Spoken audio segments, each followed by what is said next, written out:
Acknowledge करू इच्छितो. आत्ताच आपण हे जे करिअर अकॅडमीचं जे उद्घाटन केलं त्याच्याकरता कर्नल जोशी आहेत, ग्रुप कॅप्टन वालावलकर आहेत. सर जरा उभं राहाल का एक मिनिट जरा. ते आता इथे हे काम करणार आहेत तर त्यांचं आपण प्रेझेन्स इथे एक्नॉलेज करूया आणि ते खूप मोठं काम करणार आहेत. आणि याच्याशिवाय डावीकडे जी माझी बटालियन होती 7 मराठा लाईट इन्फंट्री, ज्यांनी भारत चीन सीमा, भारत पाकिस्तान सीमा इकडे खूप काम केलेले आहे, तिथे खूप जण आलेले आहेत. त्यांना मी विनंती करतो की उभं राहावं जरा. आणि सांगली जिल्हा हा असा जिल्हा आहे की जिथे एक सिव्हिल पॉप्युलेशन खूप जास्त आहे. आणि आता हे तुम्हाला साध्या ड्रेसमध्ये दिसत आहेत, पण यांनी काय पराक्रम गाजवला म्हणजे इथे वीरश्री कशी गाजवावी वगैरे याविषयी बोलण्यात आलेलं आहे. पण हे ॲक्च्युली जमिनीवरती या लोकांनी काम केलेलं आहे. परंतु त्याच्याविषयी आज बोलायला हे नाही आहे. भारत पाकिस्तान सीमा, काश्मीरमध्ये काय केलं, ईशान्य भारतात काय केलं, तर त्यांचंसुद्धा मी इथे स्वागत करतो. धन्यवाद.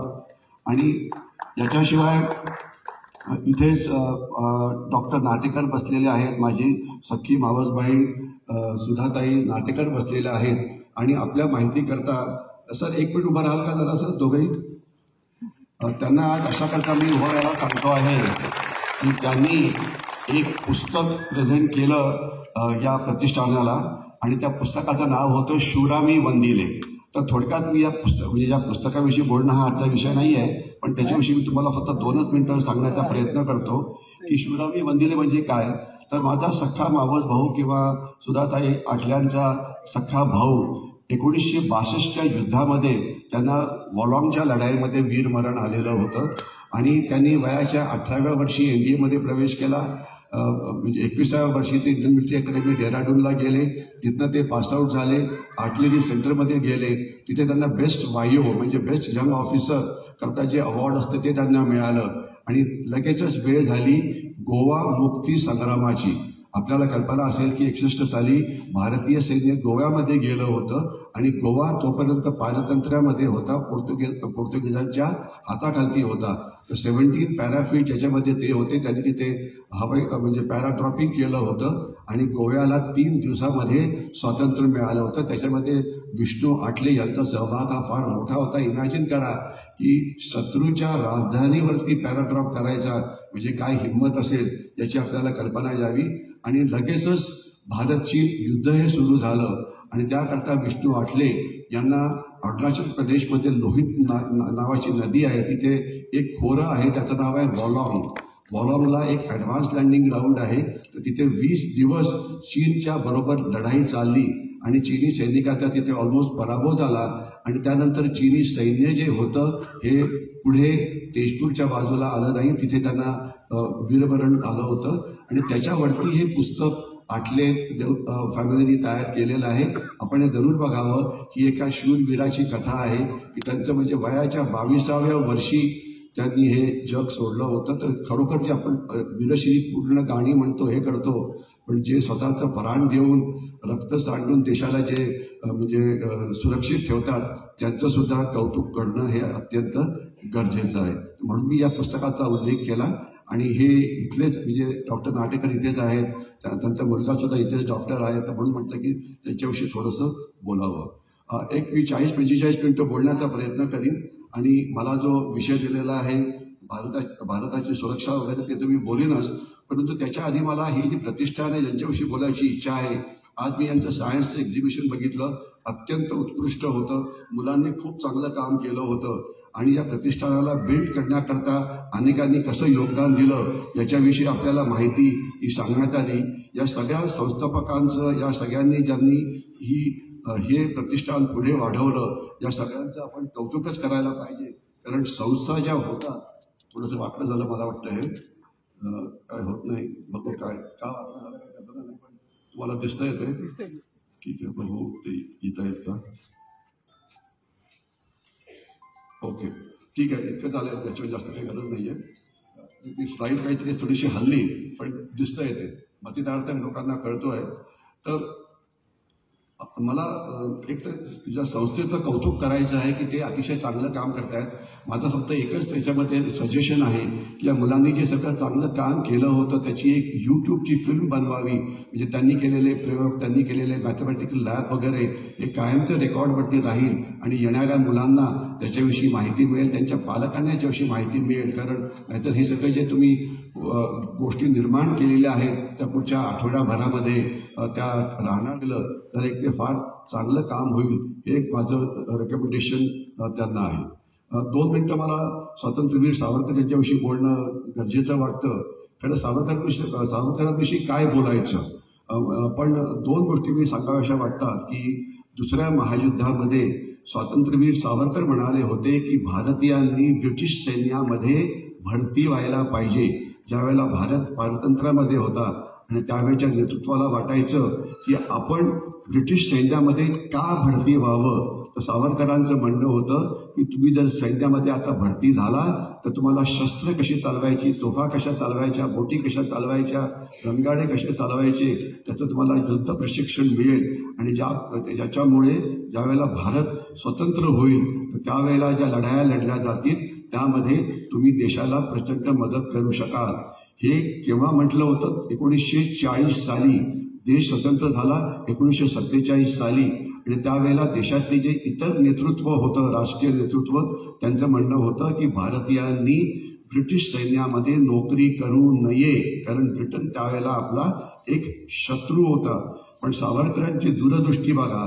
ते सैनिक ज्या लढाईत जे लढले, जनरल थिमय्या असो की जनरल करियप्पा असो की फील्ड मार्शल सॅम माणेकशॉ असो, याच नेतृत्वाने आपल्याला 1947 लढाई जिंकण्यामध्ये मदत केली. 1965ची लढाई आणि 1971ची जी लढाई होती त्यामध्ये आपण पाकिस्तानचे 2 तुकडे केले. त्याच्यामध्ये जे हिरो होते फील्ड मार्शल सॅम माणेकशॉ, त्यांनी त्यांची युद्धकला जी होती ती कुठे शिकली होती? दुसऱ्या महायुद्धामध्ये. तर त्याच्या म्हणजे माणसाची दूरदृष्टी कशी असते याच्याविषयी आपल्याला कळावं. तर सावरकरांचं हे एवढं सांगणं गरजेचं मला वाटलं होतं. आता मी ज्या ज्या विषयावरती मी बोलणार आहे या सगळ्या विषयांवरती सावरकरांनी काहीतरी म्हटलेलं आहे. अजून एक उदाहरण देतो की आपण जर नकाशा बघाल तर तिथे आपल्याला बंगालच्या उपसागरामध्ये तिथे अंदमान आणि निकोबार आयलंड दिसतील. सावरकर जवळजवळ 10 वर्ष काळ कोठडीमध्ये पोर्ट ब्लेअरमध्ये होते. तर त्यावेळेस त्यांना विचारण्यात आलं की ही जी काळ कोठडी होती त्याच्यात तुमची 10 वर्ष कशी गेली, तर त्यांचं त्याला उत्तर होतं की माझं शरीर फक्त इथे होतं, माझं मन इथे कधीच नव्हतं. आणि त्यावेळेला माझ्या मनामध्ये विचार येत होते की अंदमान निकोबार आयलंड ही देशाच्या किनारपट्टीपासून 1200 नॉटिकल मैल दूर असलेली जलदुर्गाची एक लाईन आहे, जिथे आपण आपलं सैन्य ठेवून देशाचं रक्षण तिथे करू शकतो. आणि मला आपल्याला सांगायला अभिमान वाटतो की माझी जी बटालियन आहे 7 मराठा लाईट इन्फंट्री ही अंदमान निकोबार आयलंडमध्ये सुद्धा होती. जवळजवळ 1 वर्ष, म्हणजे मी तिथे 1 वर्ष होतो, ते अर्थात 3 वर्ष होते.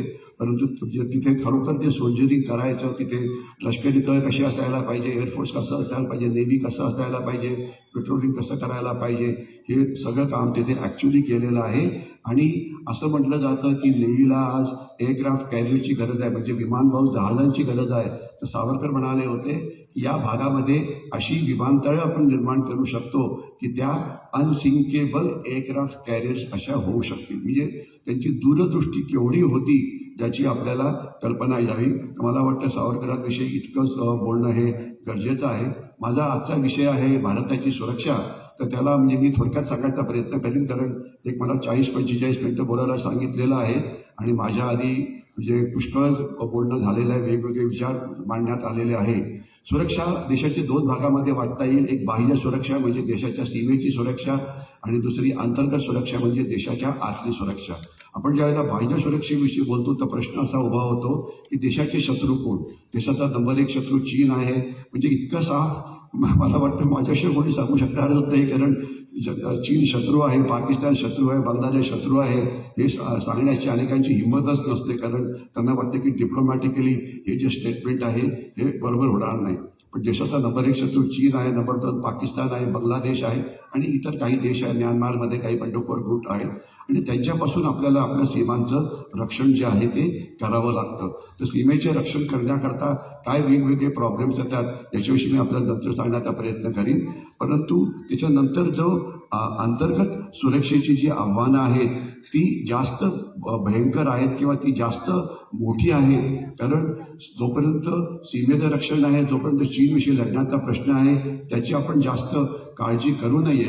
त्याची लढाई करण्याकरता भारतीय सैन्य हे सक्षम आहे, त्याची काळजी नको. परंतु काळजी आपल्याला असावी ती आपल्या अंतर्गत सुरक्षेच्या आव्हानाची. तर थोडक्यात मी आपल्याला सांगायचा प्रयत्न करतो. आपण 1-2 मिनिटं पाकिस्तानविषयी बोलूया. पाकिस्तान आपला शत्रू आहे, हे आपल्याला माहिती आहे. 1947चं युद्ध, 1965चं युद्ध, 1971चं युद्ध, 99 सालचं युद्ध आणि त्यानंतर सुरू झालेला दहशतवाद वगैरे. तर थोडक्यात सांगायचं म्हणजे 1971चं युद्ध हरल्यानंतर पाकिस्तानला कळालं की भारताशी युद्ध करून काश्मीरला कधीही आपण वेगळं करू शकणार नाही. म्हणून त्यांनी एक नवीन प्रकारचं युद्ध सुरू केलं ज्याचं त्यांनी नाव ठेवलं होतं ऑपरेशन काराकोरम. दुसरं नाव आहे ऑपरेशन टोपॅज. आणि हे ऑपरेशन काराकोरम वेगळं कसं होतं तर पहिली जी युद्ध होती ती सीमेवरती लढली जायची.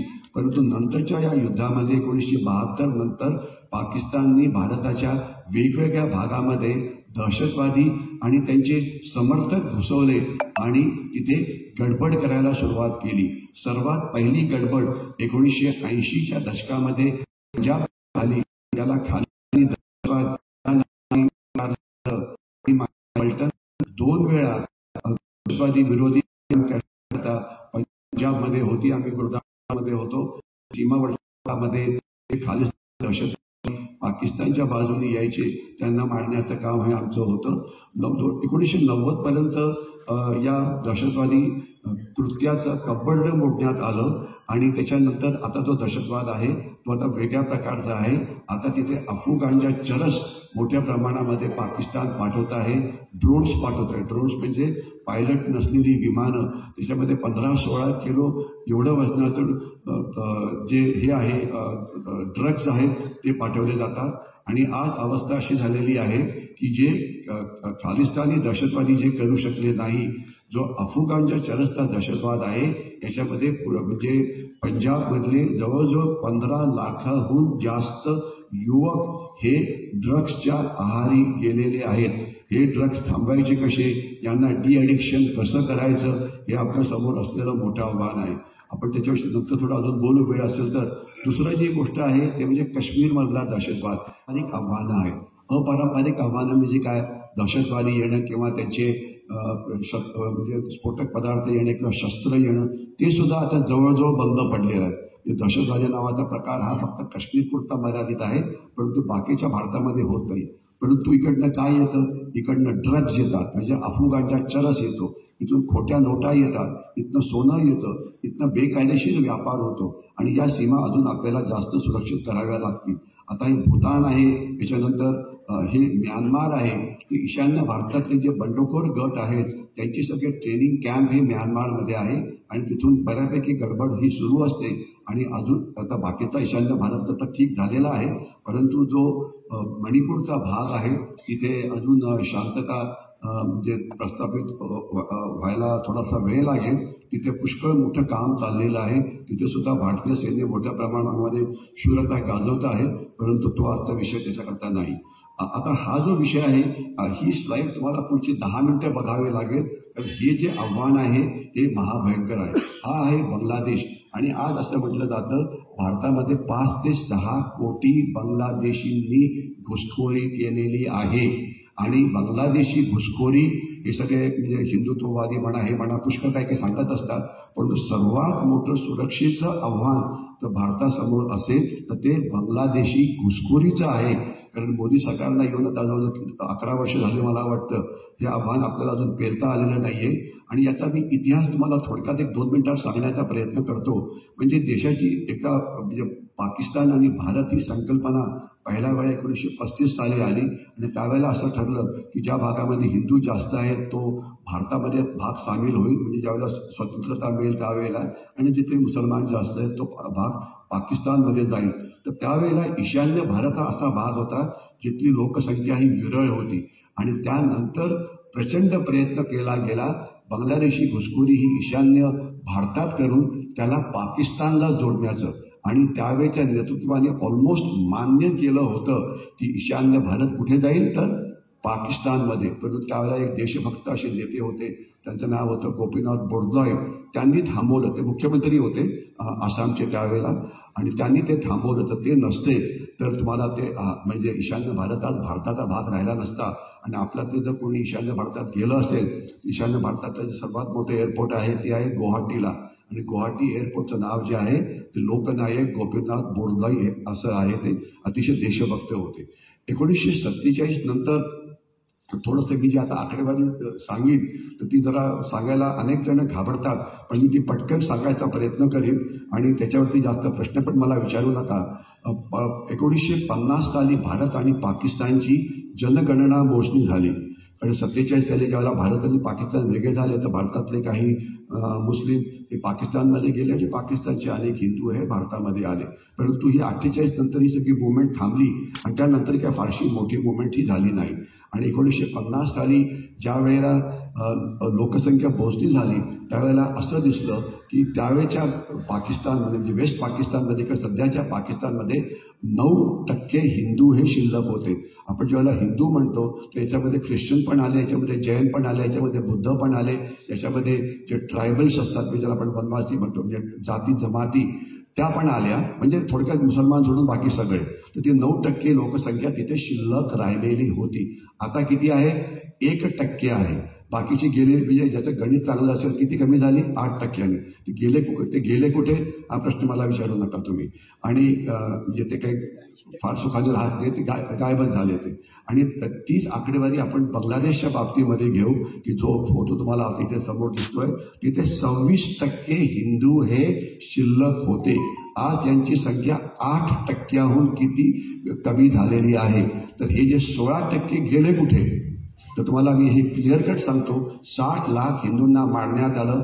एक 15-20 लाख हिंदू हे भारतामध्ये आले आणि बाकी लोक हे कन्वर्ट झाले. याच्या पुढे विषय आपण बदली करूया. आणि आता अजून तिथे अजून सध्या म्हणजे आज ऑन टुडे 2025 मध्ये जवळजवळ अजून 1.5 ते 2 कोटी हिंदू बांगलादेशमध्ये आहेत अजून सुद्धा. आणि असं मानलं जातं की ज्या पद्धतीने बांगलादेशचं काम चाललेलं आहे तिथे किती हिंसाचार चालला आहे, तिथे सरकार जे आले तर भारत विरोधात कसं आहे हे आपल्याला पेपरमध्ये वाचता आलंच असेल. तर हे पुढच्या 5-6 वर्षामध्ये 8-10 वर्षामध्ये काय होईल हे मला याच्याविषयी मला विचारू नका. बांगलादेशी घुसखोरी हा भारताला लागलेला कॅन्सर आहे आणि हे प्रचंड प्रमाणामध्ये आज 35% लोकसंख्या आसामची बांगलादेशी आहे, 29% लोकसंख्या ही वेस्ट बेंगॉलची बांगलादेशी आहे. 1971 साली इंदिरा गांधी आणि मुजीबुर रहमान यांच्यामध्ये करार झाला होता. इंदिरा गांधी आपल्या प्राईम मिनिस्टर होत्या आणि मुजीबुर रहमान हे बांगलादेशचे त्यावेळेला पहिले पंतप्रधान होते. तर त्या करारामध्ये असं ठरलं होतं 1 एप्रिल 1971च्या आधी जे बांगलादेशी भारतामध्ये आले त्यांना भारताचं नागरिकत्व दिलं जाईल, परंतु त्यांना व्होटिंगचा अधिकार नसेल. आपण नीट ऐका जरा, त्यांना भारताचं नागरिकत्व दिलं जाईल परंतु त्यांना व्होटिंगचा अधिकार नसेल. भारतामध्ये कोणी असं आहे की ज्याला व्होटिंगचा अधिकार नाहीये? तुम्ही उत्तर मला प्रश्न विचारू नका, असं नाही झालंच नाही कधी ते. आणि जे 1 एप्रिल नंतर जे आलेले आहेत 71 नंतर हे बेकायदेशीर असेल आणि कायद्याप्रमाणे बांगलादेशला त्यांना परत घ्यावं लागेल. किती बांगलादेशी आपण आतापर्यंत परत पाठवले तर म्हणजे अतिशय हास्यास्पद अशी संख्या तुमच्या पुढे येईल. सगळे जे आले ते भारताचे येऊन जावई बनलेले आहेत. आणि आज हे बांगलादेशी कुठे मिळतात म्हणजे मी तुला शॉर्टमध्ये सांगण्याचा प्रयत्न करतो. जिथे रस्ते बांधणे सुरू आहे, म्हणजे मी आत्ताच सांगलीला बाय रोड आलो होतो, 2-3 ठिकाणी रस्ते बांधणी सुरू होती आणि माझ्या जो ड्रायव्हरला मी सांगितलं, म्हटलं हे पक्के बांगलादेश आहेत. मला थांबून विचारायची पण इच्छा होती, पण म्हटलं जाऊ दे, थोडा लेट होत होतं म्हणून ते. जिथे रस्ते बांधणी होतं, जिथे रेल्वेची बांधणी होते, जिथे रिअल इस्टेटचं काम असतं, जिथे लेबर जास्त प्रमाणामध्ये लागतात, मीट सेंटर्स असतात, अशा ठिकाणी हे तुम्हाला मोठ्या संख्येत दिसतील. आणि 90% बांगलादेशींकडे जे भारताचे डॉक्युमेंट्स आहेत, म्हणजे आधार कार्ड वगैरे आहेत, 10% लोकांकडे नाही आहेत. परंतु भारत आता मुख्यमंत्री जे आपले महाराष्ट्राचे आहेत त्यांनी घोषणा केलेली आहे की आम्ही सगळ्या बांगलादेशींना पकडणार. खरोखर चांगलं आहे, कौतुक करायला पाहिजे, उघडपणे सांगणं की त्यांना पकडणार. परंतु माझा गणित हा विषय बऱ्यापैकी स्ट्रॉंग आहे.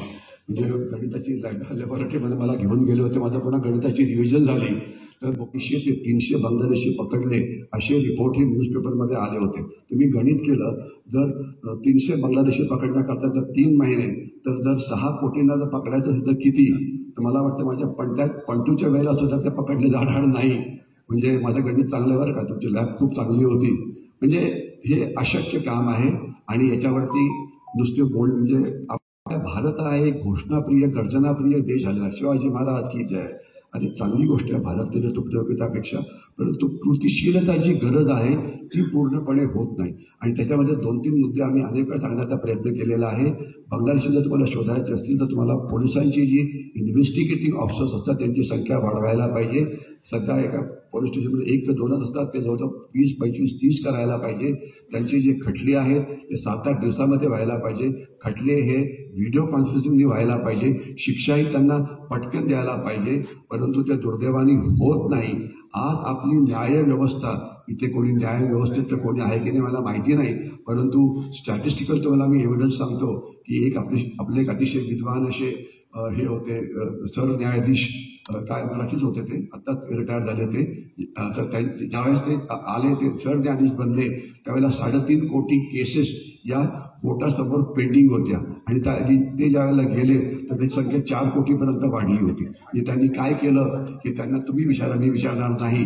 आणि मला गंमत अशी वाटते की आत्ता बांगलादेशी संबंधामध्ये आज 4 कोटी केसेस पेंडिंग आहे आणि एक कॉलिन गोन्झाल्विस नावाचे एक ॲक्टिव्हिस्ट आहे, ते सुप्रीम कोर्टमध्ये गेले आणि त्यांनी सांगितलं की बांगलादेशी किंवा रोहिंग्या ज्यांना जी भारतामध्ये जी मुलं होतात त्यांना जे म्हणजे भारतातल्या इतर लहान मुलांना ज्या मदती सरकारकडनं दिल्या जातात ते त्यांना दिल्या जात नाही. तर तुम्ही सरकारला एक आदेश द्या की त्यांना पण त्याच गोष्टी मिळायला पाहिजे. म्हणजे जे भारतीय मुलाला ज्या हे मिळतात, म्हणजे डाएट असो की चाइल्ड केअर असो की त्याच्या आईची काळजी घेणं असो, म्हणजे अनेक प्रकार आहेत, हे तुम्हाला कल्पना असायला पाहिजे. ज्यांची मुलं लहान आहेत त्यांना, तर ते त्यांना मिळाले पाहिजे. आणि सरकार आणि या न्यायमूर्तींनी काय निर्णय दिला की तुमचं म्हणणं बरोबर आहे आणि त्यांना हे सगळं द्यायला पाहिजे, सरकारला आम्ही आदेश देतो. आता मला प्रश्न पडतो, जर तिथे मी जर न्यायमूर्ती असतो तर मी काय केलं असतं? तर मी त्यांना म्हटलं असतं की तुमचा मुद्दा हा विचार करायला पाहिजे. सध्या 4 कोटी केसेस पेंडिंग आहेत, तर तुमचा नंबर मी वेटिंग लिस्टवरती ठेवतो. 4 कोटी प्लस 1, ज्यावेळेला 4 कोटी केसेस सॉल्व्ह होतील त्यावेळेला तुमची जी याचिका आहे त्याच्यावरती आम्ही बोलू.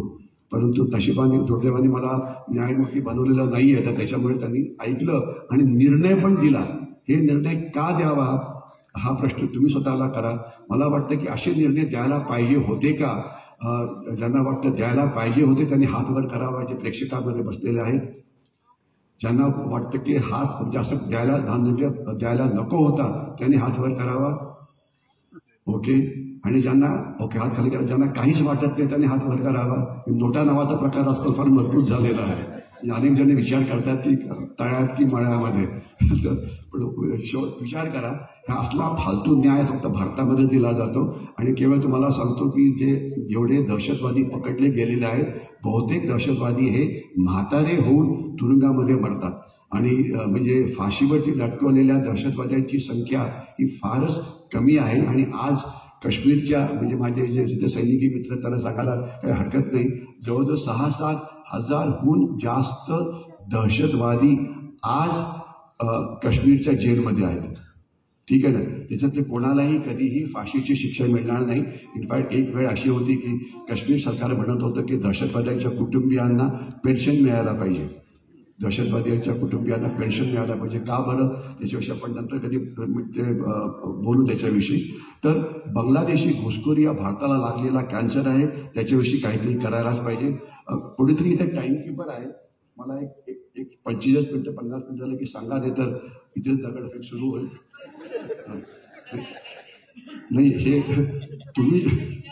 तुम्ही लोकप्रतिनिधी आहात की नाही मला माहिती नाही आहे, बाकीचे लोक बघू काय म्हणतात ते. ओके, ही बांगलादेशी घुसखोर हे पकडायला पाहिजे, नंतर हा भारताला लागलेला कॅन्सर आहे.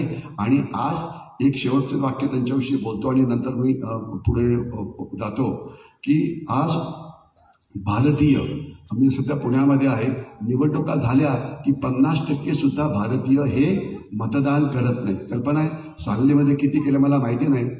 किती करतात हो इकडे मतदान?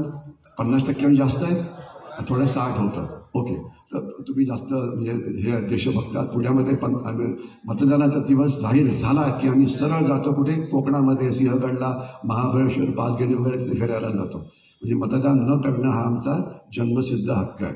परंतु जे बांगलादेशी आहेत हे 300% मतदान करतात. पुन्हा नीट काळजीपूर्वक ऐका, 300 पट्टीने मतदान करतात. प्रत्येक बांगलादेशीकडे वोटर्स कार्ड आहे आणि काही काहीकडे 2-2, 3-3 वोटर्स कार्ड आहे. म्हणजे एक बांगलादेशी महाराष्ट्रामध्ये मतदान करेल, मग जाऊन UP-मध्ये करेल, अजून वेस्ट बेंगॉलमध्ये करेल. तर सरकार एक कायदा आणण्याचा प्रयत्न करत आहे, 1 नेशन 1 पोल. म्हणजे काय, एकाच वेळेला सगळ्या देशामध्ये निवडणुका व्हायला पाहिजे. त्याचा फायदा काय होईल, म्हणजे सगळ्या मतदान एकाच वेळा झाल्यामुळे इकडचे तिकडे तिकडचे इकडे असं होऊ शकणार नाही. आणि दुसरा प्रयत्न चालू होता सरकारचा की जे वोटर्स आयडेंटिटी कार्ड आहे याला जोडलं जावं कशाशी, तर आधार कार्डशी. का बरं, वोटर्स कार्ड हे एकाच माणसाचे 2 किंवा 3 बनू शकतात, परंतु आधारमध्ये तसं होऊ शकत नाही. कारण आधारमध्ये तुमची बायोमेट्रिक आयडेंटिटी असते, तुमचा आयरिस स्कॅन असतो, तर त्याच्यामध्ये ते डुप्लिकेट होऊ शकत नाही. परंतु हे जे काही आपले ॲक्टिव्हिस्ट होते सुप्रीम कोर्टमध्ये गेले आणि म्हणाले की हे आमच्या अभिव्यक्ती स्वातंत्र्यावरती हा घाला आहे, करू नका, आणि कोर्टाने निर्णय दिला की हे कंपल्सरी नाही. तर त्याच्यामुळे ट्रिप्लिकेट जे मतदान आहे हे मोठ्या प्रमाणात केलं जातं आणि हे एक जनसंख्येचं आक्रमण आहे. 2010मध्ये जनसंख्या मोजणी व्हायला पाहिजे होती, ती झाली नाही, आता होणार आहे असं म्हणतायत. जे आकडे बाहेर येतील त्याच्यामुळे तुमचे डोळे पांढरे होतील, हे तुम्हाला मी आत्ता सांगू इच्छितो. पुढच्या वर्षी मला या विषयावरती पुन्हा बोलायला सांगा. ओके, आपण आता हा विषय बदली करू आणि आता सागरी सुरक्षेकडे येऊ. आपल्याला समुद्र किनारा आहे. जनरली काय होतं की समुद्र किनारा हा देशाला एक फायदा असतो. आपल्याला 3 बाजूनी समुद्र आहे, परंतु या समुद्राचा गैरवापर हा जास्त झाला. इथनं स्मगलिंग होत होतं, इथनं अफगाणच्या चरस येतो, इथनं हे होतं, परंतु जी प्रगती व्हायला पाहिजे ती होत नव्हती. आता नशिबाने जे सध्याचं सरकार आलं आहे, किनारपट्टीवरती अक्षरशः क्रांती चाललेली आहे. सागरमाला असो की भारतमाला असो की मच्छीमार, म्हणजे तुम्हाला एक उदाहरण देतो की आपल्याकडे एक बंदर आहे, त्याचं नाव आहे जवाहरलाल नेहरू पोर्ट ट्रस्ट. म्हणजे जी व्यापारी जहाजं येतात परदेशातनं, तिथे त्यांचं सामान जे आहे ते अनलोड केलं जातं. तर पहिले एखादं जहाज आलं परदेशातनं तर JNPTमध्ये अनलोड करायला 8 ते 9 दिवस लागायचे. किती? 8 ते 9 दिवस. आता हेच काम एका दिवसात केलं जातं. जर तुम्ही काम इतकं पटकन केलं त्याचा अर्थ काय होतो की तुमचं जे वेटिंगचं जे भाडं असतं ते कमी होतं. म्हणजे तुमचं जे बंदर आहे हे अतिशय एफिशियंटली काम करत आहे. पहिले मुंबई बंदरातनं सामान देशाच्या आत पाठवायला 19, 20, 21, 22 दिवस लागायचे. आणि आता नितीन गडकरींनी रस्त्यावरती काय क्रांती केलेली याची आपल्याला कल्पना असावी. म्हणजे की आपण किती फास्ट हायवेजवरनं जाऊ शकतो, नॅशनल हायवेज असो की हे असो. आणि इथे मला एक उदाहरण देणं अतिशय गरजेचं आहे, कारण इथे माझे जे काही सैनिकी मित्र आहे यांना अनेकांना रिटायर होऊन पुष्कळ वेळ झालेला आहे, तर त्यांनी ते अनुभवलं की नाही माहिती नाही. आम्ही ज्यावेळेला पहिले लेह लडाखमध्ये जायचो पुण्यावरनं, तर आम्हाला 11 ते 12 दिवस लागायचे. पुण्यावरनं पहिले काय म्हणतात त्याला मुंबईवरनं जम्मूला, जम्मूवरनं पहिले श्रीनगरनं, त्याच्यानंतर काय मध्ये उधमपूर, रामबन अशा अनेक गावं होती, द्रास वगैरे. म्हणजे 13-14व्या दिवशी आम्ही तिथे पोहोचायचो आणि माझी पैठणी कारगिलमध्ये होती. आता तुम्ही 13 तासामध्ये तिथे पोहोचू शकता, 13 तासामध्ये. ठीक आहे, म्हणजे एवढी कल्पना झाली आहे.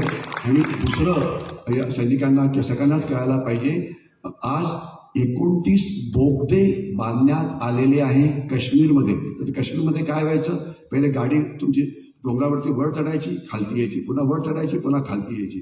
आता मध्ये टनलिंग केल्यामुळे काय झालं, बोगद्यामुळे तुम्ही फक्त 2000 फूटच्या उंचीवरनं जाता, म्हणजे थ्रू अँड थ्रू तुम्ही जाऊ शकता. तर त्याच्यामुळे आता माझी पलटण, आता मी उधमपूरला गेलो होतो काही कामाकरता, माझी पलटण ही कारगिलवरनं आली आणि लेहमधनं आली. म्हणजे 60-70 गाड्यांचा कॉन्व्हॉय हा म्हणजे लडाखच्या फॉरवर्ड एरियापासून ज्यांनी नॉर्मली 9 ते 10 दिवस घेतली असते उधमपूरला पोहोचण्याकरता, ते तिथे 2 दिवसात येऊन पोहोचले.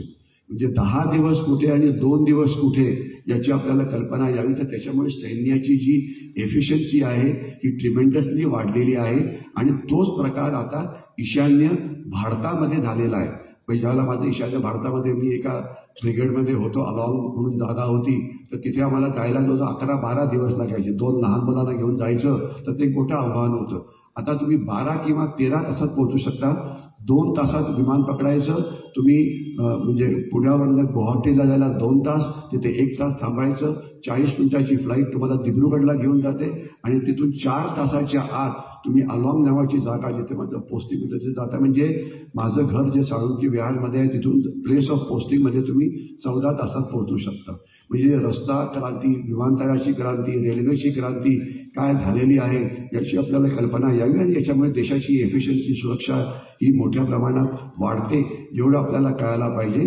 तर आता सागरी सुरक्षामध्ये सध्या ड्रग्स अजून येत आहेत, सोनं हे मोठ्या प्रमाणामध्ये येत आहे. त्याच्यात 2 मला मुद्दे सांगायचे आहेत की ड्रग्सचं प्रमाण हे भयंकर वाढलेलं आहे आणि आपल्या मुलांना ड्रग्सपासून दूर ठेवा, त्यांना ड्रग ॲडिक्ट बनू देऊ नका.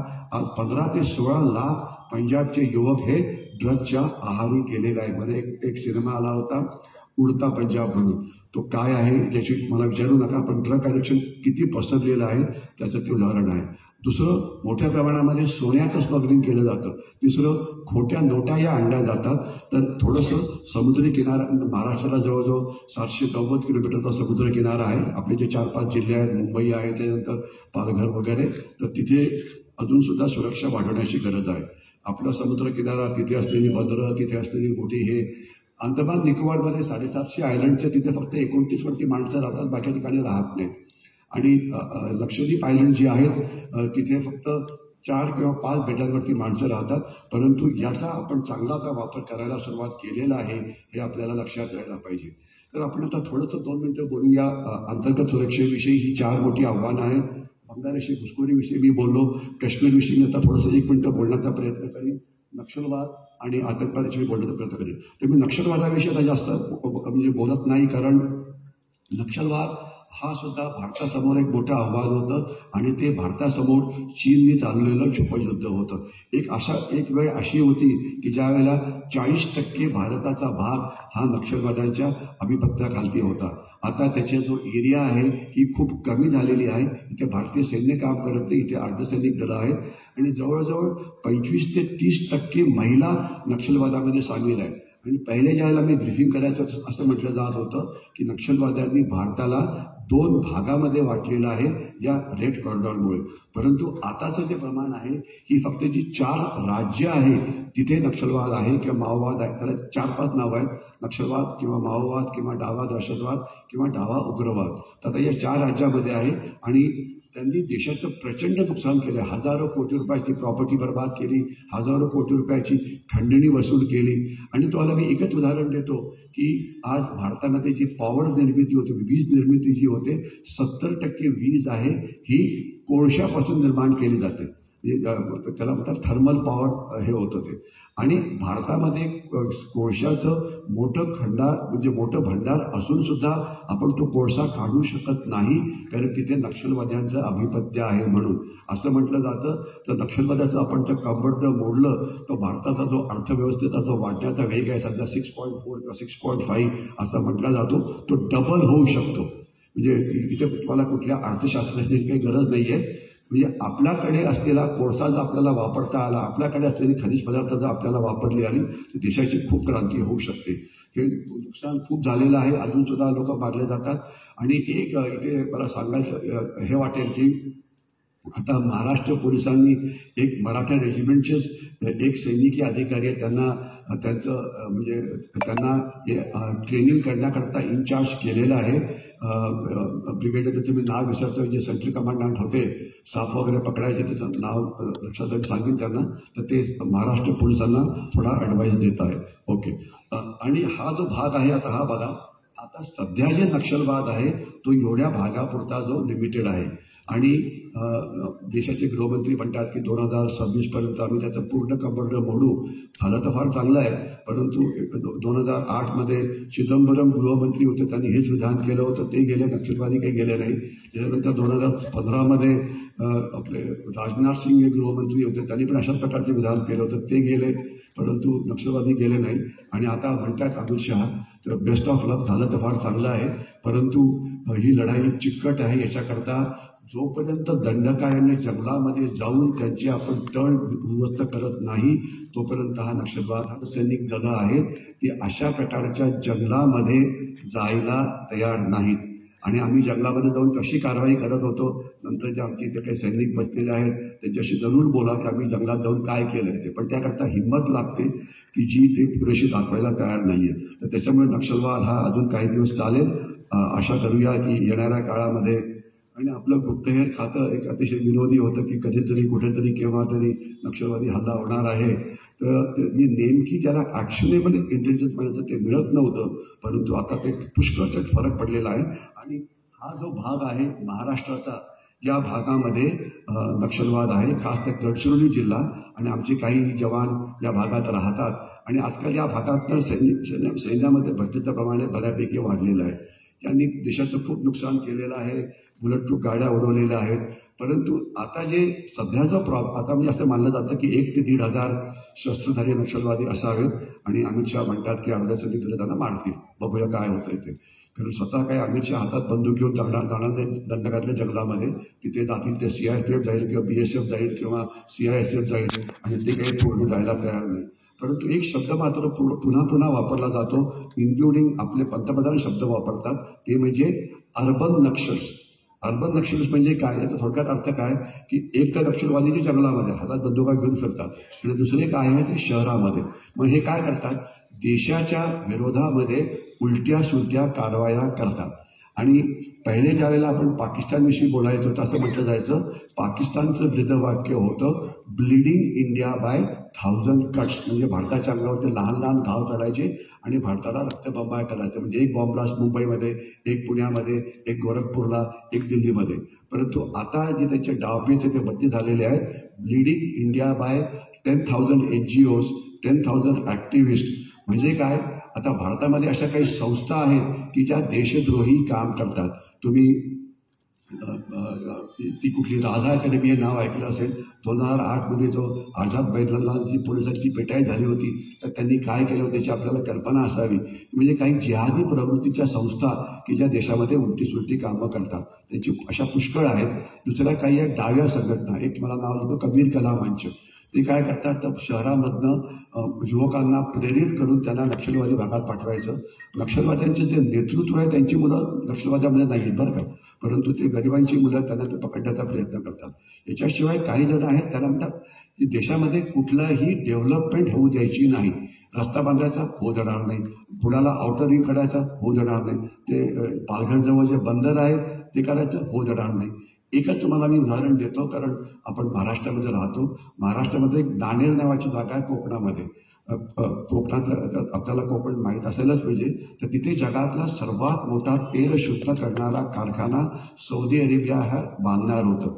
आणि त्याला थांबवावं कोणी, आपल्याला वाटलं की पाकिस्तान थांबवेल किंवा चायना थांबवेल. त्यांना थांबवलं महाराष्ट्रातल्या लोकांनी की इथे आम्ही कारखाना होऊ देणार नाही, कारण आमचे हापूस आंबे असतील होतील वगैरे.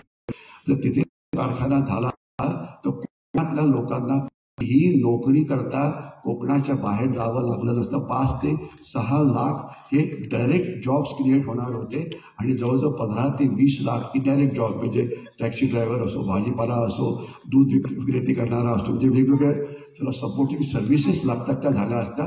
पण पायावरती कुऱ्हाड कोणी मारली, तर आम्ही, म्हणजे भारत जी म्हणजे एकेकाळी असं म्हटलं जायचं की म्हणजे मराठ्यांच्या वेळेला आम्ही अटके पार गेलो होतो. शिवाजी महाराजांनी जे एक स्वराज्य तयार केलं, त्यांच्या मृत्यूनंतर जवळजवळ 150 वर्ष तर टिकलं होतं. म्हणजे त्यांनी कशी माणसं तयार केली असतील याची आपल्याला कल्पना यावी.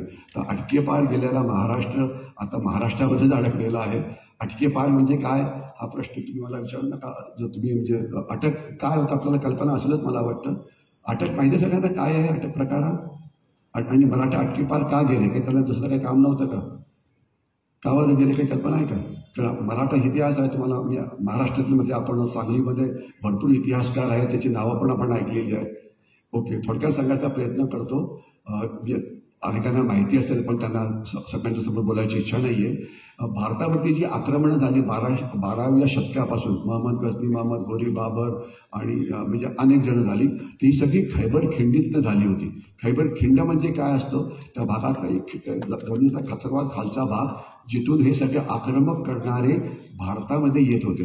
आणि अटक ही नदी आहे, अटक हा किल्ला आहे, तर आणि तो खैबर खिंडीच्या जवळ आहे. तर हा अटक जर किल्ला तुमच्याकडे असेल तर खैबर खिंडीमधून कुठलाही शत्रू हा तुमच्याकडे येऊ शकणार नाही. आणि अटकेवरती जवळजवळ 12 वर्ष मराठ्यांचं राज्य होतं. पेशव्यांच्या वेळेला राघोबा दादा तिथे गेले होते आणि तिथे मग आपलं लोक होते. आणि सगळ्यांना गुगल मॅप कसा वापरायचा आहे माहिती असेलच, तर त्यांनी गुगल मॅप वापरावा की पुण्यावरनं घोड्यावरती बसून हे अटके पार झाले यांना किती वेळ लागला असेल. घोडा नाही मला वाटतं त्याच्यामध्ये, तिथे फक्त माणसं आहेत. आणि पण गुगलला सांगा की घोडा पण घालून बघा त्याच्यामध्ये कसं वाटतं ते बघा. तर ते अटके पार कसे गेले असतील त्याचं तुम्हाला ते कौतुक करायला पाहिजे. ती माणसं होती, त्यांनी काहीतरी इतिहास घडवला. परंतु आता आपण काय करतोय तर आपण ॲक्टिव्हिस्टच्यामुळे, आपण संस्थांमुळे आपला सगळा वेळ हा एकमेकाशी भांडण्यामध्ये, वाद करण्यामध्ये घालवतो. म्हणजे वादविवाद करणं हा सुद्धा आपला एक मोठा गुणधर्म आहे. उत्सव साजरे करणं हा सुद्धा आपला मोठा गुणधर्म आहे. म्हणजे काय, 1-1, 2-2 दिवस उत्सव साजरे करायचे, शिवाजी महाराज की जय वगैरे, परंतु त्याला प्रॉडक्टिव्ह काम म्हणायचं ते काहीच होत नाही. नुसतं शिवाजी महाराज की जय म्हणून देश सुरक्षित होणार नाही. त्याकरता कृतिशीलताची गरज आहे. आणि ते काय हा एक मोठा प्रश्न आहे. तर त्याच्याविषयी मी आता जास्त बोलत नाही आहे. तर नक्षलवाद जाऊ दे, आता हे सगळं जाऊ दे.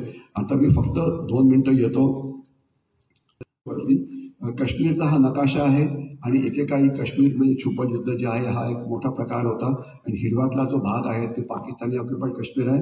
लाल जो भाग आहे त्याला अक्साई चीन म्हणतात. 1961 साली लढाई न करता तो चीनने घेऊन टाकला होता.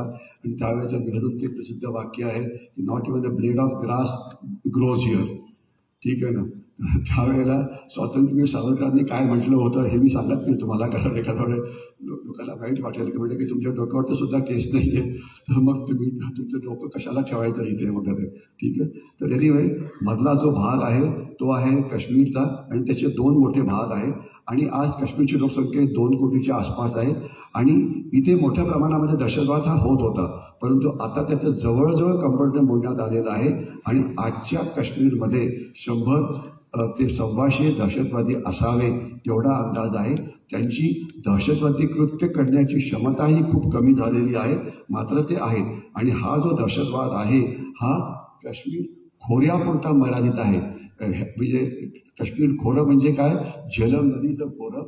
आणि इथे पीर पंजाल हा पार करून तुम्हाला इकडे यावं लागतं. आता माझ्या सैनिक मित्रांना सांगतो की इथे मोठा बोगदा बनलेला आहे आणि आता इथे एक रेल्वे लाईन तयार झालेली आहे. आणि पुढच्या 4-5 महिन्यामध्ये दिल्लीवरनं श्रीनगरमध्ये पोहोचायला तुम्हाला रेल्वेने 12 तास लागतील. जरूर जा, तुम्ही बघून एकदा भाग ज्यांनी कुपवाडामध्ये सर्व्हिस केली असेल तर तुम्हाला बघून आश्चर्य वाटेल की कशा प्रकारची क्रांती या भागात झालेली आहे. आणि या क्रांतीचा एक सर्वात मोठा जो परिणाम झालेला आहे तो म्हणजे असा की 2 कोटी लोकसंख्या असलेल्या काश्मीरमध्ये 2.5 कोटीहून जास्त टुरिस्ट म्हणजे पर्यटक तिथे आलेले आहेत.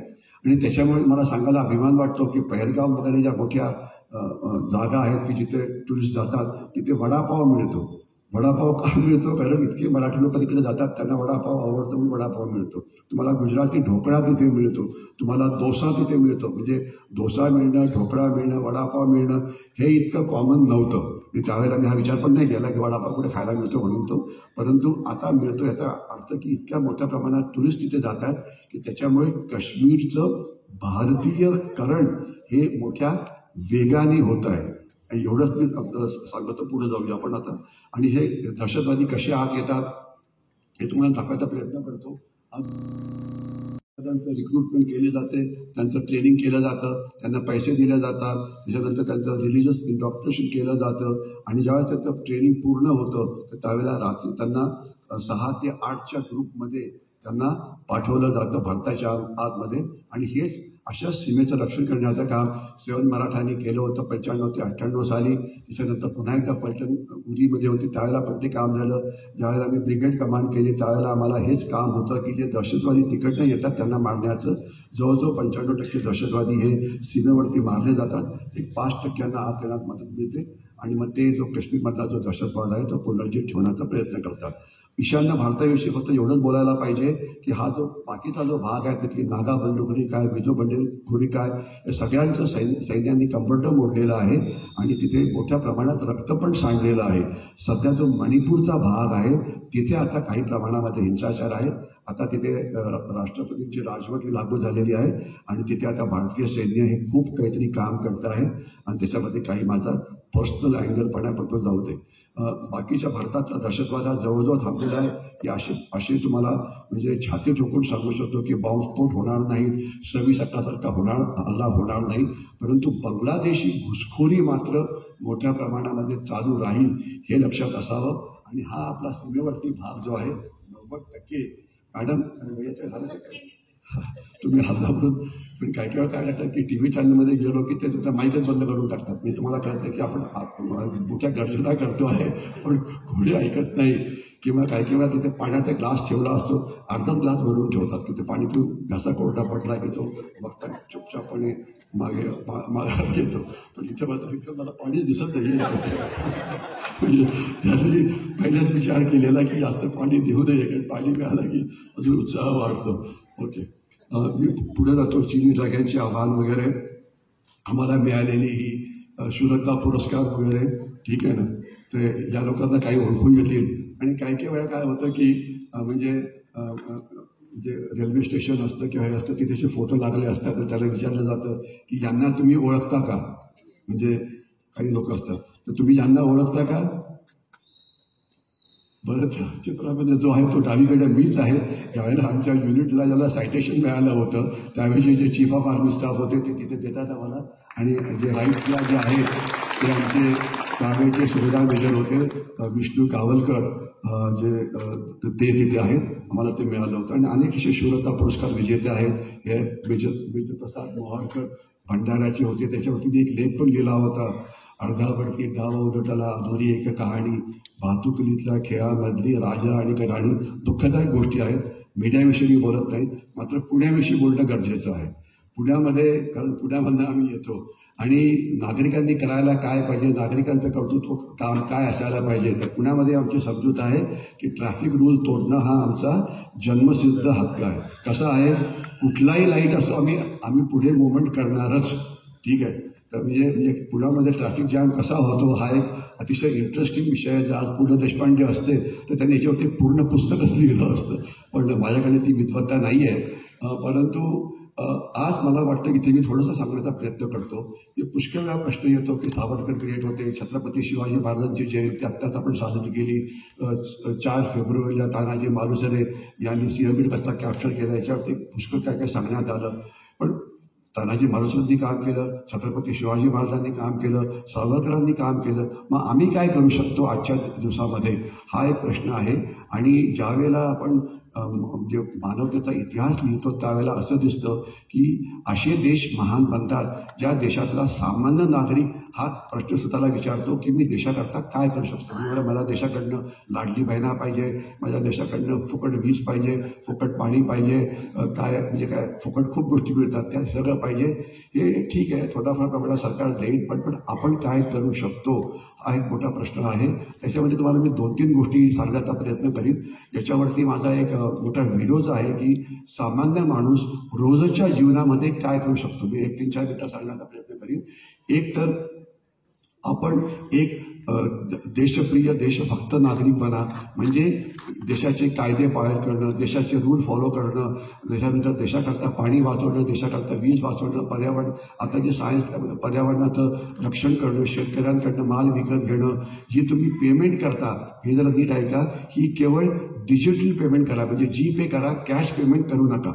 का बरं? कल्पना आहे तुम्हाला? कॅश पेमेंट का नाही करायची? कुठेही तुम्ही गेला तर पेमेंट तुम्ही कशाने करायची? डिजिटल. का बरं? कॅश जी होते तो काळा पैसा जनरेट होतो. जे तुम्ही डिजिटल पेमेंट करता ते बँकेच्या अकाउंटमध्ये जातं आणि आता इन्कम टॅक्सला अनेक त्यांनी शोध लावलेले आहेत. एका पाणीपुरीवाल्याच्या अकाउंटमध्ये जवळजवळ 40 लाख रुपये होते.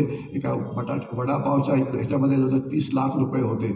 अर्थात त्याची पाणीपुरी चांगली आहे, काही डाऊट नाही आहे. तो पाणीपुरीवाला कुठला आहे तुम्हाला मी सांगू शकतो तो, ठीक आहे, पण चांगली आहे, पण त्यांनी मग टॅक्स पण भरायला पाहिजे ना.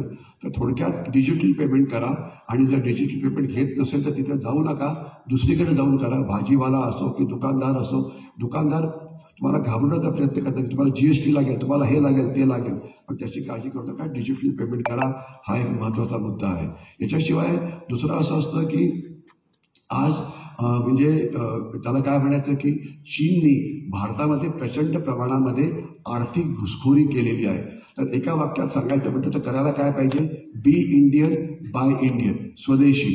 आणि तुम्हाला कल्पना असावी की आज सगळ्यांकडे हा मोबाईल नावाचा प्रकार असतो. सगळ्यात म्हणजे असे इथे कोणीच नसेल की ज्यांच्याकडे मोबाईल नाही त्यांनी आपला हात वर करावा प्लीज. लहान मुलांकरता नाही येते. ज्यांच्याकडे मोबाईल नाही त्यांनी हात वर करावा, ज्यांच्याकडे आहे त्यांनी हात वर करावा. म्हणजे अनेकांना वाटत असेल की असे हास्यप्रद प्रश्न काय विचारता तुम्ही, म्हणजे ठीक आहे. तर एनिवे, मोबाईल आज सुद्धा भारतामध्ये 30% मोबाईल हे चीनी बनावटीचे आहेत. तुम्ही 10-15 हजार रुपये खर्च करून एक चीनी गुप्तहेराला तुमच्या पॉकेटमध्ये ठेवला आहे, कारण मोबाईल तुम्हाला तुमच्या आई वडिलांपेक्षा जास्त चांगला ओळखतो. म्हणजे तुम्ही कोणाला कॉल करता, तुम्हाला कोणाचे कॉल येतात, तुम्हाला SMS कुठे येतो, व्हॉट्सअपचे मेसेज कुठे येतो, तुम्ही काय कराल हे मोबाईल तुम्हाला सांगतो आणि तुम्हाला पूर्णपणे ट्रॅक करत असतो. आणि आजकाल एक नवीन शब्द वापरला जातो डेटा वॉरफेअर किंवा सायबर हे वगैरे. तर त्याच्यामध्ये चीन याचा वापर मोठ्या प्रमाणामध्ये करतो. आणि किंवा तुमच्या माहिती करता की ज्यावेळेला 26 अकराचा हल्ला झाला, एक फतवा पास करण्यात आला की सगळीकडे CCTV कॅमेरे लावा. आणि CCTV कॅमेरे लागले, त्याच्यामुळे एक पण चोर पकडला गेला नाही, परंतु CCTVवाल्यांचं छान झालं काम म्हणजे. परंतु हे सगळे CCTV कॅमेरे जे होते हे 90% हे चीनी बनावटीचे होते. आपण ते सरकारी डिपार्टमेंटमध्ये लावले. अनेक म्हणजे आपल्या पोलीस स्टेशनमध्ये काय होतं, सरकारी मंत्रालयात काय होतं, हे सगळं चीनला कळत होतं. आणि हा एक आपल्याला असलेला मोठा धोका आहे. कुठलेही इलेक्ट्रॉनिक गुड्स घेऊ नका, कारण आणि सायबर धोका हा एक फार मोठा धोका निर्माण झालेला आहे. आजकाल सायबर युद्ध किंवा इन्फॉर्मेशन वॉरफेअर किंवा डिसइन्फॉर्मेशन वॉरफेअर किंवा सायकोलॉजिकल वॉरफेअर हे तुमच्या मोबाईलमध्ये घुसलं आहे. तुम्हाला अनेकांना असे मेसेज आले असतील की तुमचं इलेक्ट्रिसिटीचं बिल खूप झालेलं आहे, तुम्ही 1 लाख रुपये भरा, नाही तर तुमचं वीज कापली जाईल. किंवा असं येतं की तुमचं एक पॅकेज आलेलं आहे, त्या पॅकेजमध्ये ड्रग्स निघालेले आहेत, तुम्ही असं करा, हे करा वगैरे. म्हणजे तुम्हाला असे काही भयानक मेसेजेस येतात की तुम्ही असं बघितलं की तुम्ही कुठल्या तरी चुकीच्या वेबसाईटवरती जातात. हे मेसेज एवढे भयानक आहेत आणि हे बहुतेकांना आलेले आहेत की शेवटी देशाच्या पंतप्रधानांना सांगावं लागलं की अशा प्रकारचे मेसेज आले. आणि पुढे तुम्हाला जर डिजिटल अरेस्ट केलं तर त्याच्यावरती लक्ष देऊ नका, हे सगळं चुकीचं आहे. म्हणजे एक 0.1% लोक या सायबर दहशतवादाला बळी पडतात. तर तसं ते बळी पडू नका, कारण हे सगळं हे क्रिमिनल जे बाहेर आहेत ते बाहेरनं अशा प्रकारची गडबड करत आहेत. आणि हे तुम्हालाच फेस करावं लागतं. तुमच्या ह्याच्यात कॉल आला एकदम तुम्ही घाबरता, कारण एखाद्या तुम्ही चुकीच्या साईटला गेला असाल, म्हणजे मी चुकीच्या साईटमध्ये काय तुम्हाला सांगतो पण घाबरायला होतं मग ते. तर हे सायबर युद्ध हे तुमच्या ह्याच्यात झालेलं आहे, हे आपल्याला लक्षात असावं. याच्याशिवाय अनेक ॲक्टिव्हिस्ट देशविरोधी कारवाया करतात. आणि आपल्या मुलांना सांगा कुठल्याही आंदोलनामध्ये भाग घेऊ नका. तुमचं म्हणजे लहान मुलांचं काम शिक्षण घेणं आहे, चांगला विद्यार्थी बनणं आहे आणि पुढे काहीतरी मोठं बनणं आहे. आणि युवकांचं काम जे आहे रोटी कपडा मकानची लढाई पण टिकलेलं आहे. देशाच्या म्हणजे राज्यकारभार चालवायचं काम तुम्ही तुमच्याकडे घेऊ नका. रस्ते बंद करायचे, हिंसक आंदोलनं सुरू करायची, पब्लिक प्रॉपर्टी जाळायची वगैरे, हा प्रकार आता मोठ्या प्रमाणात सुरू झाला आहे. आणि तुम्हाला मी त्याचं एकच उदाहरण देतो की हा जो दहशतवाद आहे, आंदोलकांचा दहशतवाद, एक 2-3 वर्षापूर्वी नवी दिल्लीमध्ये शेतकऱ्यांचं आंदोलन सुरू होतं, सोपॉट शेतकऱ्यांचं आंदोलन. आणि त्यांनी 2 रस्ते हे ब्लॉक केलेले होते. हे 2 रस्ते ब्लॉक केल्यामुळे दिल्लीचं जे नुकसान होतं हे 4 ते 5 हजार कोटी रुपयाचं रोज नुकसान हे होत होतं. तुम्हाला कळायला एक म्हणजे तुम्ही समजा एक पुणे शहर घ्या, सांगली घ्या, पण पुणे शहरामध्ये यायला एक 5-6 रस्ते आहेत. एक कोल्हापूरकडनं येतो, एक सोलापूरकडनं येतो, एक मुंबईकडनं येतो, एक बारामतीकडनं येतो. आणि जे रस्ते असतात हे शहराच्या रक्तवाहिन्या असतात. शहराला लागणारं दूध, लागणारा भाजीपाला, लागणारी फळं, म्हणजे ज्या सगळं हे तुम्ही कधी एखाद्या टोलवरती उभं राहिला रोज तुम्हाला हजारो ट्रक्स हे शहराच्या आत प्रवेश करताना दिसतात. आणि आपण जेव्हा पुणे म्हणतो तर त्याच्यामध्ये चिंचवड पण सामील आहे, पिंपरी पण सामील आहे, चाकण पण सामील आहे. आपण जेव्हा मुंबई म्हणतो तर डोंबिवली पण सामील आहे, ठाणे पण सामील आहे. कारण तसं म्हटलं तर वेगळ्या नगरपालिका आहात, परंतु सगळं ते एकत्रच आहे. तर हे जर रस्ते जर तुम्ही थांबवले तर देशाचं प्रचंड नुकसान हे करता येतं. तर त्याच्यावरती अशा कुठल्याही हिंसक आंदोलनामध्ये तुम्ही अजिबात जाऊन त्यांच्या मागे इतकी फिरतात की ते वाईट वाटतं. त्यांनी स्वतःचं पहिले भवितव्य ठीक करावं. आणि जर तुम्ही राजकीय नेते बनला तर ती गोष्ट वेगळी, परंतु अशा भानगडीमध्ये पडू नका. तर हिंसक आंदोलनामध्ये भाग घेऊ नका, मुलांना तिकडे जाऊ देऊ नका, उलटी सुलटी कामगिरी करू नका, कुठल्याही अशा संस्थांमध्ये भाग घेऊ नका की ज्याच्यामुळे देशाचं काही हे नुकसान होत असेल. आणि अजून म्हणजे बांगलादेशींना कसं ओळखायचं हे तुम्ही शिका. बांगलादेशी सगळीकडे पसरलेले आहेत, त्यांना ओळखणं हे सोपं आहे. त्याच्याकरता थोडंफार ट्रेनिंग आपण सावरकर प्रतिष्ठानमध्ये देऊ शकतो. अर्थात त्यांना पकडायचं काय आम्ही पोलिसांचं आहे, परंतु त्यांना शोधणं काय फारसं डिफिकल्ट हे नाही आहे. याच्याशिवाय अजून एक गोष्ट जी सांगायची आहे की आता सध्या जग हे खूप भयानक परिस्थितीमधून चाललेलं आहे. म्हणजे डोनाल्ड ट्रम्प काय करतात किंवा इंग्लंड काय करतं किंवा अमेरिका काय करतं याच्याविषयी बोलायला वेळ नाही आहे. परंतु देशावरती विश्वास ठेवा आणि एक स्वतःसमोर जर तुम्ही एक निश्चय जो मांडायला पाहिजे तो म्हणजे असा पाहिजे की तो तुम्हाला मी सांगण्याचा प्रयत्न करतो आणि पुढच्या एक 5 मिनिटामध्ये मी माझं बोलणं थांबवणार आहे. ते म्हणजे असं की जर तुम्ही विद्यार्थी असाल तर सर्वश्रेष्ठ विद्यार्थी बनण्याचा प्रयत्न करा. सर्वश्रेष्ठ विद्यार्थी कोण होता तर अर्जुनाच्या पुढे जा. जर तुम्ही शिक्षक असाल, ते शिक्षक पुष्कळ आहेत, तर तुम्ही द्रोणाचार्यांच्या पुढे जा. पण द्रोणाचार्यांना सर्वश्रेष्ठ शिक्षक किंवा सर्वश्रेष्ठ शिकवणारा समजलं जातं. जर तुम्ही वैज्ञानिक असाल तर तुम्ही मायक्रोसॉफ्टच्या पुढे जा, तुम्ही अब्दुल कलाम आझादच्या पुढे जा, बोसांच्या पुढे जा. शेतकरी असाल तर इतके आधुनिक बना की आमचे काही मित्र शेतकरी आहेत, मला सांगायला अभिमान वाटतो की ते द्राक्ष वगैरे परदेशामध्ये निर्यात करतात. म्हणजे ते त्यांचं कौतुक करायला पाहिजे. ते आज आलेले गुणवंत पाटील दिसत नाही मला, ठीक आहे, परंतु म्हणजे असं काहीतरी करा की ज्याच्यामुळे तुमचं प्रॉडक्ट हे एवढं वर्ल्ड क्लास आहे की तुम्ही ते परदेशामध्ये आयात करू शकता. आणि ते करणं शक्य आहे. आणि आमचे पुष्कळशी शेतकरी जे शेती करतात हे अशा प्रकारचं चांगलं काम करत आहेत. म्हणजे ज्या ज्या क्षेत्रात तुम्ही असाल त्या त्या क्षेत्रामध्ये चांगलं काम करण्याचा प्रयत्न करा. आज देशामध्ये महिला सुरक्षित नाहीत, मुली सुरक्षित नाहीत, त्यांच्यावरती गुन्हे हे वाढलेले आहेत. माझं एक असं आहे की मुलींना स्वतःचं आत्मसंरक्षण करण्याची कला ही तुम्ही रोज शिकवायला पाहिजे. ॲटलिस्ट 10 ते 15 मिनटं प्रत्येक मुलीला आपलं संरक्षण करता आलं पाहिजे, ज्याच्यानंतर सज्जन शक्ती त्यांना येऊन मदत करू शकते. तर ते महत्त्वाचं आहे, कारण त्याकरता फिजिकल फिटनेस लागतो, करायला थोडासा वेळ लागतो. वृद्ध हे वगैरे याला मदत करा. आणि तुम्हाला ज्या ज्या पद्धतीने प्रोडक्टिव्ह ॲक्टिव्हिटी करायला शक्य आहे ते करा. तर म्हणजे आता जे मला हे सांगायचं आहे हे एवढंच आहे की देश महान होईल याच्याकरता काही डाऊटच नाही आहे. परंतु आज जे महत्त्वाचं आहे ते आहे देशभक्त क्रियाशील नागरिक. नुसतं शिवाजी महाराज की जे स्वातंत्र्यवीर सावरकर ग्रेट होते हे म्हणून होणार नाही. तुम्हाला देशाकरता पाणी वाचवावं लागेल, देशाकरता वीज वाचवावी लागेल, देशाचे कायदे फॉलो करावे लागतील, एक चांगलं नागरिक बनावं लागेल, पर्यावरणाचं रक्षण करावं लागेल, जे रोजच्या जीवनामध्ये ज्या गोष्टी केल्या जाऊ शकतात. आणि सर्वात महत्त्वाचं हे असं की आजचे जे नाणेवाले आहे की नाही तर त्याचं उत्तर यायलाच पाहिजे. आणि आणणार कोण? तुम्हीच आणणार. कारण ते काही बाहेरनं काही इकडताना आपण सांगू शकत नाही की तुम्ही गेटवे ऑफ इंडियामधनं सध्याच्या सैनिक गेला होता त्याच रस्त्याने आता परत यायला आमच्यावरती राज्य करा, तसं होऊ शकत नाही. उलट आता आपण भारतीय आता इंग्लंडवरती राज्य करतोय. आणि इंग्रजांचं नाव घेतं तुम्हाला लक्षात असायला पाहिजे की ज्यावेळेला इंग्रजांनी आपल्यावरती जवळजवळ 100-150 वर्ष राज्य केलं, जे काही कालखंड असेल, तर त्यावेळेला भारताची लोकसंख्या ही जवळजवळ 30 ते 40 कोटीच्या मध्ये होती. तर ज्यावेळेला त्यांचं राज्य होतं तर भारतामध्ये किती इंग्रज होते काही कल्पना आहे का? राज्यकर्ते ज्यानंतर 150 वर्ष राज्य करत होते भारतावरती, तर भारतामध्ये असलेल्या इंग्रजांची संख्या किती होती? कधीही 1.5 लाखाहून जास्त नव्हती. काय म्हणतात मला तुम्हाला अर्थ कळतोय का?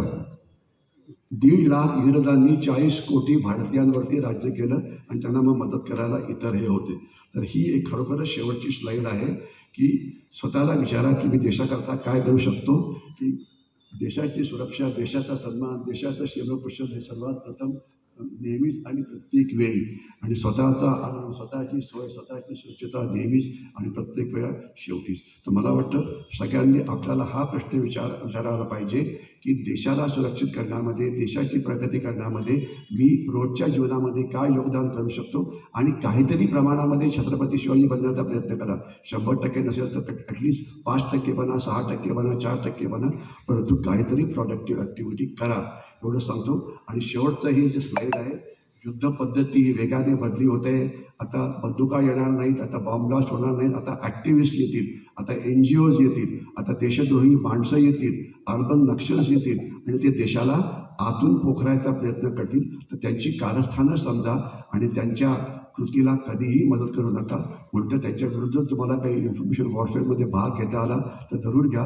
प्रत्येक माणूस हा इन्फॉर्मेशन वॉरियर बनू शकतो. मी इथेच थांबतो. जय हिंद.